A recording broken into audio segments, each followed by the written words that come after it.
I love it. Thank you. The Grand Polo America. And now I think we will get straight to our open mic because we have a long list of people, poets dead or alive. I don't think we'll know till they show up. First up is D.N. Simmers. Here we go. Here you go. Wait for the beats break. Would you like the mic? You're going to do this first, though. Okay. Have to get set up. You okay? Yeah. There we go. So we can get a picture of it, right? Are they prescription? Huh? They're prescription, right? Okay, so you know that I used to surf when I was young, and when I go to Hawaiian Brines in Hawaii and read there, Kealoha, who's the poet laureate of Hawaii, he knows me as the old surfer. So I'm the old surfer in the summer of love. Okay.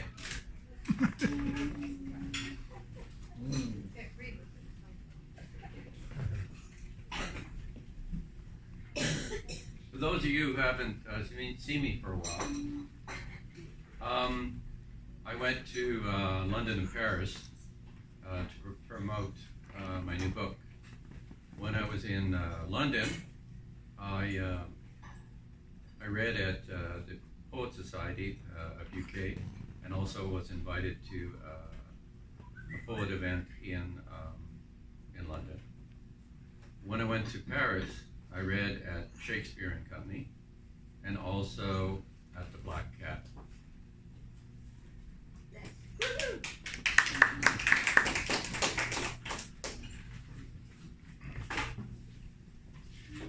I love Dalen Thomas, and not knowing that this would turn into some kind of Halloween poem, I wrote this 2-page poem, and then read it in the Writers Club, which I'm vice president of in White Rock, and they said, you got to come back on the Monday and read it for the Halloween event. So I thought this would be appropriate for here.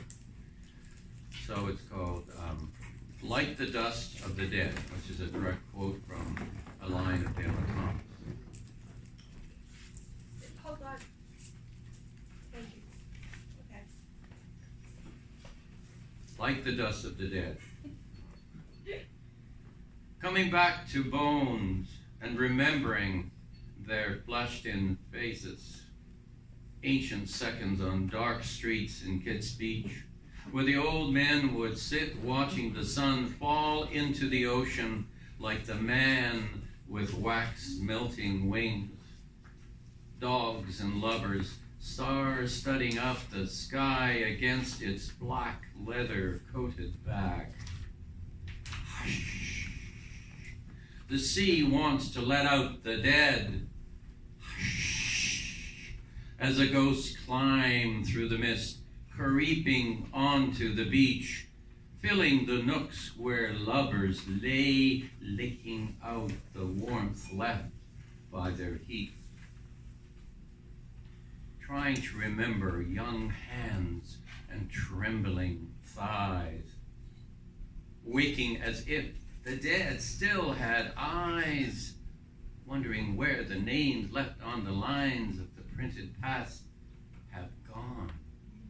Not like the song they had walked away from on the taken subways into the city, marching under the ground with steel rails. And the early morning brings the others back here, like Marines coming back from furlough, bringing them all back before first light. The other poem is, thank you. Good. I lost my legal marijuana stick here. This one is a poem about the moon. I thought it was appropriate too. I wrote this again just a few days ago. It's called The Moon Does Not Mind. It is pale light, squeezed from the orange sun.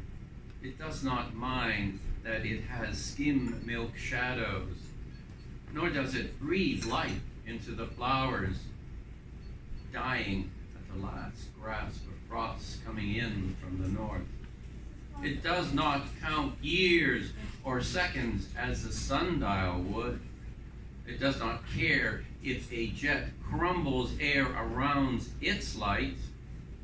It seems to be eternal, lost with other gods that have come by, like old playing cards, and whose names are lost in the dust. It has one eye, and it does not blink, but its light is very, very, very cold. Thank you.